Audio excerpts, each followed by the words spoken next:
أعوذ بالله من الشيطان الرجيم بسم الله الرحمن الرحيم الحمد لله رب العالمين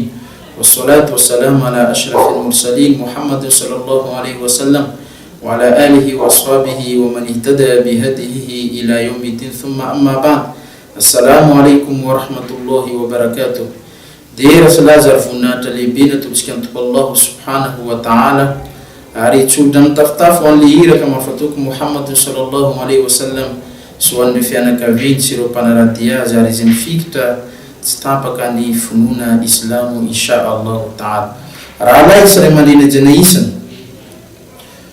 itu pintuana dia fal mirabat kereita manaraka stapaka ni fandaharana au anatin zawfulana ramadani izau katatsika amin'ny Allah subhanahu wa ta'ala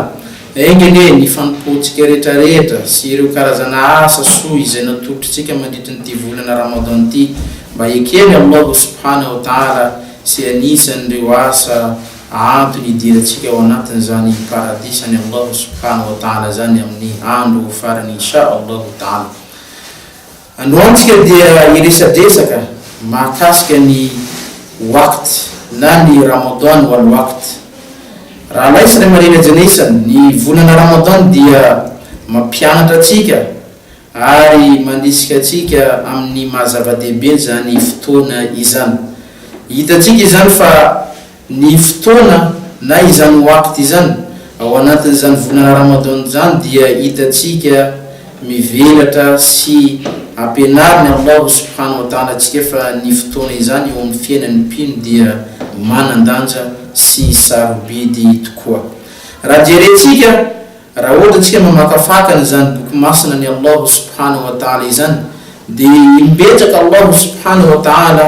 miania na mifanta amin'ny lalan'ireo fotoana ao anatin'ny Qur'anu al-Karim. Hitatsika Allah subhanahu wa ta'ala ao anatin'ny boky masina ny Allah subhanahu wa ta'ala rehefa mifanta izy manao hoe wal asr, mifanta ihany koa izy wal layl, mifanta ihany koa izy wal nahar, ary mifanta ihany koa izy wal duha, mifanta ihany koa izy wal fajr. Reny rehetrarehetra reny Allah subhanahu wa ta'ala rehefa mifanta amin'ny zavaboary anankiray midika izany fa io zavaboary io dia manany maizy azy ary eto izy mifanta amin'ny alalan'ny fotoana midika fa ny fotoana eo amin'ny fiainan'ny zanak'olombelona dia manany maizy azy sy sarobidy indrindra. Raha jerentsika ireo karazana sha'air islam, ireo karazana fanompona sy symbole ao anatin'ny finoana islam zany, raha hitatsika ny sola Allah subhanahu wa ta'ala ao anatin'ny boky masina anazy dia miteny manao hoe inna solata kanat ala al-mu'minina kitaban mawquta. Tena marina fa izany sola izany na izany fivavahana izany dia nataony Allah subhanahu wa ta'ala ho an'ireo mpino amin'ny alalan'ny fotoana voafetra. Eny fa na dia iray amin'ireo sahabat Rasul sallallahu alaihi wasallam rehefa nanontany manao hoe inona ozy ny asa tena tiany Allah subhanahu wa ta'ala indrindra dia namaly avy hatrany Rasul sallallahu alaihi wasallam manao hoe as-salatu ala waqtiha. Ny asa tena tiany Allah subhanahu wa ta'ala indrindra eo amin'ny atrehan'ny mpino dia ny fanatanterahana zany sola izany amin'ny fotoana voafetra sy fotoana izay nandidina Allah subhanahu wa ta'ala azy. Jerentsika ihany koa na dia le fifehezana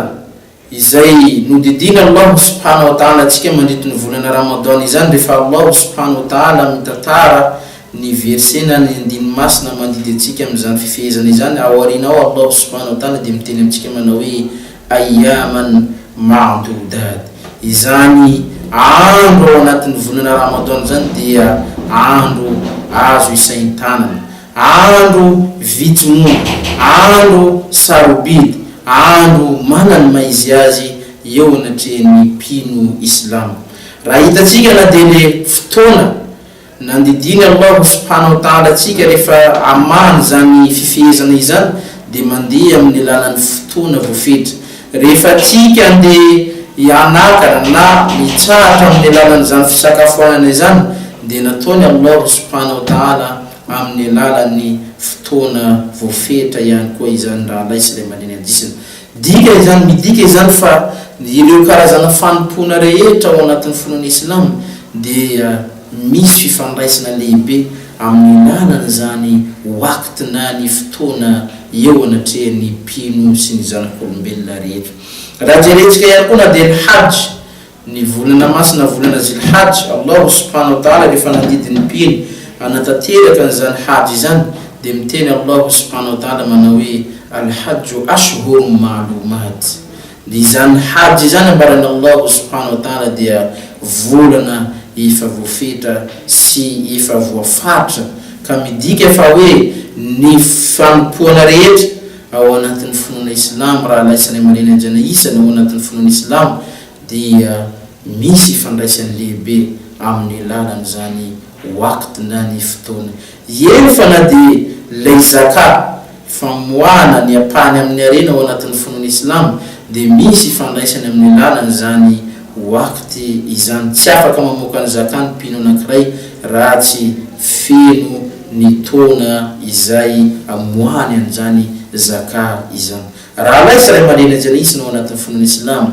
ny volana Ramadan dia mampianatra atsika an'izany mahazava-dehibe ny fotoana izany. Efa na dia Rasul sallallahu alaihi wasallam miteny amin'ny hadisinazy miteny manao hoe la tazula qadama ibn adama yawm al-qiyama inda rabbih hatta yus'ala an arba. Tsy hetsika tsy fina velively ny tongotry ny taranaky Adama amin'ny andro farany eo anatrehany Allah subhanahu wa ta'ala afa-tsy hoe izany tanina fanontaniana efatra. Anisan'ny fanontaniana izay anontaniana Allah subhanahu wa ta'ala an umrihi fima afna, ny taona nolaliny tao anatin'ny inona zany taona izany, wa an shababihi fima abla, ary fahatanorana nolaliny tamin'ny inona zany fahatanorana izany, wa an malihi min aina iktasabahu wa fima anfaka, ary ny arenany avy aizany nazahoany an'izany arena zany ary navokany tamin'ny alalan'inona ihany koa le arena izay nomeny Allah subhanahu wa ta'ala azy, wa an ilmihi madha amila bihi, ary ny fahalalana nataony tamin'ny alalan'inona izany fahalalana izany. Midika fa na dia io tenin'ny mpaminany sallallahu alaihi wasallam io raha laisany amareny anjana isany dia manazava amitsika no mahazava-dehibe ny fotoana eo anatrehan'ny zanak'olombelona eto ambony tany. Ary oka diniantsika tsara fa izany fotoana sy taona izay nomeny Allah subhanahu wa ta'ala atsika eto ambony tany izany dia tsy maintsy ho antaniny atsika nolalitsika tamin'ny alalan'inona avy ireo fotoana ireo, nolalitsika tamin'ny alalan'inona avy ireo fotoana izay niainantsika eto ambony tany. Anao nomeny Allah subhanahu wa ta'ala niaina eto ambony tany 50 taona, 90 taona, 70 taona, nolalino tao amin'ny alalan'inona, nolalino tamin'ny alalan'inona daholo izany taona izay nomeny Allah subhanahu wa ta'ala anao izany. Hasan al-Basri rahimahullah miteny amitsika manao hoe, ary mampitandrina ka miteny izy manao hoe kulli yawmin tala'at alayhi shams yunadi al-munad ya ibn adam ana yawmun jadid wa ala amalika shahid fakhtanimni fa inni la a'udu ila yawmi al-qiyamah. Miteny izy manao hoe isan'andro izy isaky ny miposaka izany masoandro izany, isaky ny miseho izany masoandro izany, dia misy mpiantso miantso manao hoe yabna adam, o renao taranaky adam, ana yawmun jadid, iza dia andro vaovao tonga aminao, wa ala amalika shahid, ary ijoro vavolombelona amin'ny asa izay ataonao androany iza amin'ny andro farany, fakhtanimni, ary oka ianao ahay anararotrana fa inni la a'udu ila yawmi al-qiyamah, satria iza dia tsy miverina eto tsony raha tsy amin'ny fotoana ny andro farany ijoro vavolombelona amin'ny asa izay nataonao teto ambony tany. Raha nanao ny tsara anao dia io andro ny iaro anao, fa raha nanao ny ratsy kosa ianao dia andetika anao any anatin'ny afobe, wa na'udzu billahi min sharri dhalik. Raha laisa ray amareny anjana isany izany fotoana izany dia anisan'ny fahasoavana lehibe nomeny Allah subhanahu wa ta'ala atsika, indrindrandrindra atsika mpino islam, aorinan'ny fahasoavana ny finoana islam natolotra Allah subhanahu wa ta'ala atsika. misy amitsika nefa tsy mahatsapa an'izany raha laisany manena janisana. Misy amitsika tsy mahatsapa fa hoe i fotoana io ane io ny tena fiainany. Raha ohatra zareo tandrefana miteny amitsika fa hoe ny fotoana io no marina, fa ny mpino Islam kosa dia miteny amitsika manao hoe al-waqtu huwa al-haya, ny fotoana io no tena fiainan'ny zanak'olombelona. Raha miala aminao ny fotoana ray androany ty, ny andro ray aminao miala aminao isanandro dikan'izay miena hatrany ny fotoana izay iainanao eto ambony tany. Ka oka tsika raha laisany manena janisana ahay anararoatra amin'ny alalan'ireo fotoana nomeny Allah subhanahu wa ta'ala tsika, fa indrindrandrindra tsika ao anatin'izao volana feno fahasoavana zao oka hainao mahay manararoatra amin'ireo karazana asa soa izay nampirisiany Rasul sallallahu alaihi wasallam ho tanterahintsika mandritry zany volana Ramadany izany. Ray am'ireo tabi'in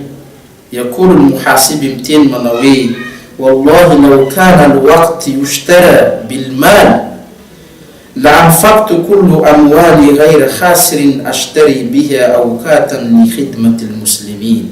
متين من بايزاني منوي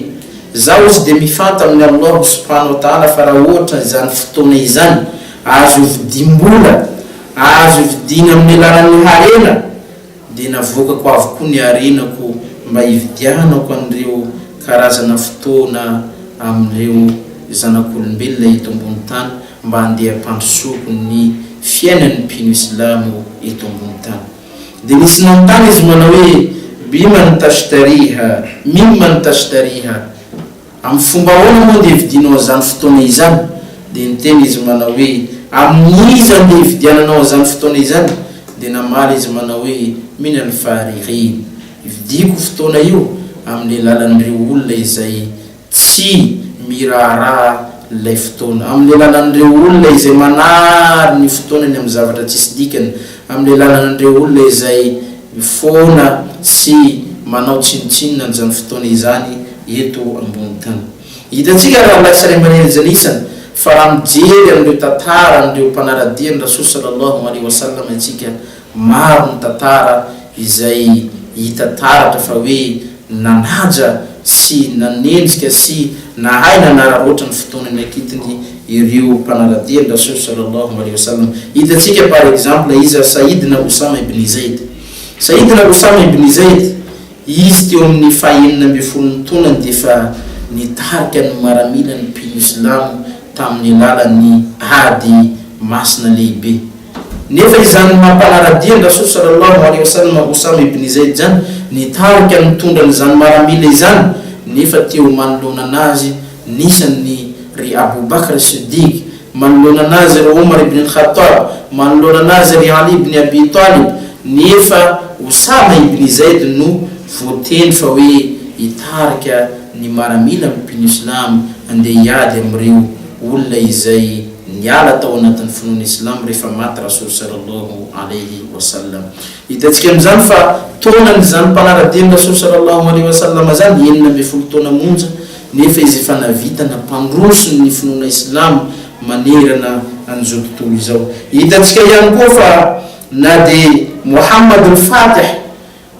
al-Fatih haitsika tsara fa izy anisan'ny nanokatra ny tanàna ny Constantinople tao a Turquie, nefa izy tamin'izany fotoana izany teo amin'ny 720 taonany navita nampandroso ny finoana Islam. Hitantsika ihany koa fa na dia Sa'd ibn Mu'az radiyallahu anhu aslama wa lahu min al-umr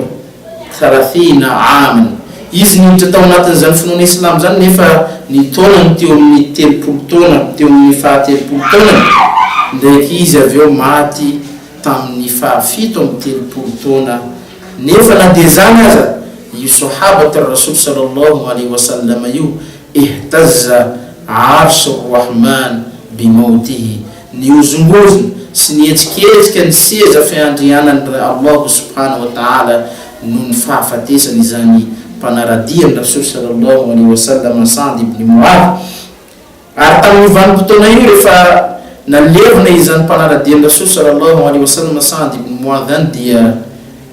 hitan'ny mpanaradian'ny Rasul sallallahu alaihi wasallam fa maivana ny janaza nazy jusqu'ireo nandeha nanontany tamin'ny Rasul sallallahu alaihi wasallam fa inona hozy izy nampamaivana ny janaza ny Sa'd ibn Mu'adh ka natonga ny mpaminany sallallahu alaihi wasallam nanao hoe ny anjely hozy izy no nibata ny janaza ny Sa'd ibn Mu'adh radiyallahu anhu. Karaha lasra manina janisa hitatsika amizany fa reo mpanaradia ny mpaminany Muhammad sallallahu alaihi wasallam dia nahatsapa marina fa ny fotoana dia io ny fiainany eto ambony tany. Ny fotoanatsika raha malintsika amin'ny zavatra tsisy dikany dia ho latsa-paneninana tsika amin'ny andro farany. Ka okatsika raha lasra manina janisa ao anatin'izao volana Ramadan izao mba hay anararoatra ampitombo an'ireo karazana asa soa ao anatin'ny takelaka ny asa soa atsika. Regny ny Allah subhanahu wa ta'ala anome taofika atsika rehetrarehetra mba ahafahantsika hanatanteraka an'ireo asa fampona rehetrarehetra mandritra ny volana Ramadan. Wa aqulu qawli hadha wa astaghfirullah li wa lakum wa jazakumullahu khairan. Wassalamu alaikum wa rahmatullahi wa barakatuh.